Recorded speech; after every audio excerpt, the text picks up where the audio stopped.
Assalamualaikum warahmatullahi wabarakatuh. Perkenalkan, nama saya Nurwaci dengan NIM 2008503 dari kelas 2A PG PAUD. Video ini saya buat untuk memenuhi tugas UAS pada mata kuliah pemenuhan hak dan perlindungan AUD. Di video ini saya akan mereview materi pada pertemuan 9 hingga pertemuan 14. Untuk mempersingkat waktu, mari kita mulai. Pertemuan 9 mengenai penyelenggaraan perlindungan hak anak.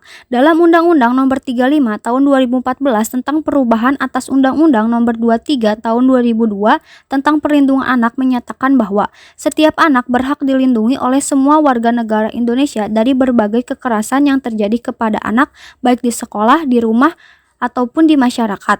Di Indonesia ada Lembaga Penyelenggaraan Perlindungan Hak Anak, yaitu LPAI, Lembaga Perlindungan Anak Indonesia. LPAI kemudian membentuk sebuah wadah untuk mengaktifkan peran masyarakat dalam melindungi hak anak, yaitu Separta, Seksi Perlindungan Anak tingkat RT, dan Gernas Sasana Gerakan Nasional Saya Sahabat Anak. Selain itu, orang tua juga merupakan rumah pertama bagi anak untuk mendapatkan perlindungan. Dengan begitu, baik orang tua, masyarakat, dan pemerintah harus bekerja sama dalam melindungi hak anak, karena anak merupakan masa depan bangsa. Pertemuan 10 mengenai Lembaga Nasional Perlindungan Hak Anak. Di Indonesia ada beberapa lembaga perlindungan hak anak, salah satunya yaitu Komnas PA, Komisi Nasional Perlindungan Anak, dan LPAI, Lembaga Perlindungan Anak Indonesia. Tujuan dari dua organisasi ini yaitu untuk memantau, memajukan, melindungi, serta mencegah berbagai pelanggaran hak anak yang dilakukan oleh negara, perorangan, ataupun badan usaha.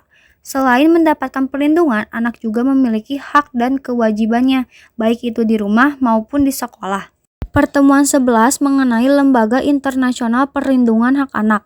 UNICEF merupakan salah satu lembaga yang didirikan oleh PBB untuk membantu anak-anak dan kaum perempuan di seluruh dunia yang membutuhkan pertolongan dalam krisis kemanusiaan. Hak-hak anak yang tercantum dalam UNICEF yaitu hak kelangsungan hidup, hak keamanan, hak pengembangan diri, dan hak berpartisipasi dalam menyatakan pendapat. Selain itu, dalam UNICEF juga ada Konvensi Hak Anak yang terdiri dari 54 pasal yang berhubungan dengan hak-hak anak dan kerjasama yang dilakukan oleh orang dewasa dan pemerintah agar hak anak terpenuhi. Pertemuan 12 mengenai pelanggaran hak anak dalam keluarga. Menurut KPAI, pada tahun 2019 ada 896 kasus, sedangkan pada tahun 2020 terdapat 6.519 kasus pelanggaran hak anak dalam keluarga. Pelanggaran yang sering terjadi yaitu kekerasan terhadap anak, korban pengasuhan bermasalah, maupun korban konflik orang tua yang berujung perceraian. Untuk mencegah pelanggaran hak anak terjadi lagi, pemerintah menciptakan Rumah Ramah Anak. Rumah Ramah Anak ini merupakan rumah bagi anak-anak korban kekerasan, korban pengasuhan bermasalah, dan lainnya. Di Rumah Ramah Anak ini, anak-anak dirawat dengan penuh kasih sayang oleh pengurus dan masyarakat yang ikut berpartisipasi. Pertemuan 13 mengenai pelanggaran hak anak dalam masyarakat dan negara, yaitu eksploitasi anak, bullying, diskriminasi, labelisasi, ketidakadilan, dan melibatkan dalam kegiatan politik. Sedangkan dalam Undang-Undang Nomor 35 Tahun 2014 tentang perubahan atas Undang-Undang Nomor 23 Tahun 2002 tentang perlindungan anak, pada pasal 20 menjelaskan bahwa masyarakat dan negara memiliki kewajiban dan tanggung jawab terhadap penyelenggaraan perlindungan anak.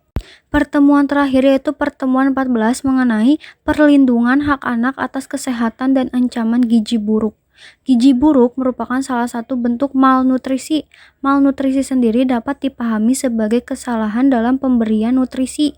Kesalahan tersebut berupa kekurangan ataupun kelebihan nutrisi. Dampak dari gizi buruk untuk jangka panjang yaitu salah satunya stunting.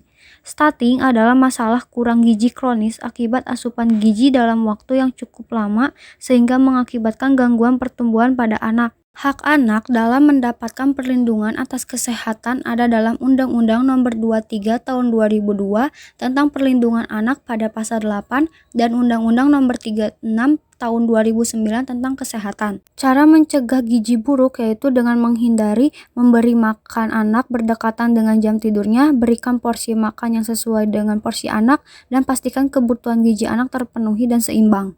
Sekian review materi dari saya. Mohon maaf apabila terjadi kesalahan. Terima kasih. Wassalamualaikum warahmatullahi wabarakatuh.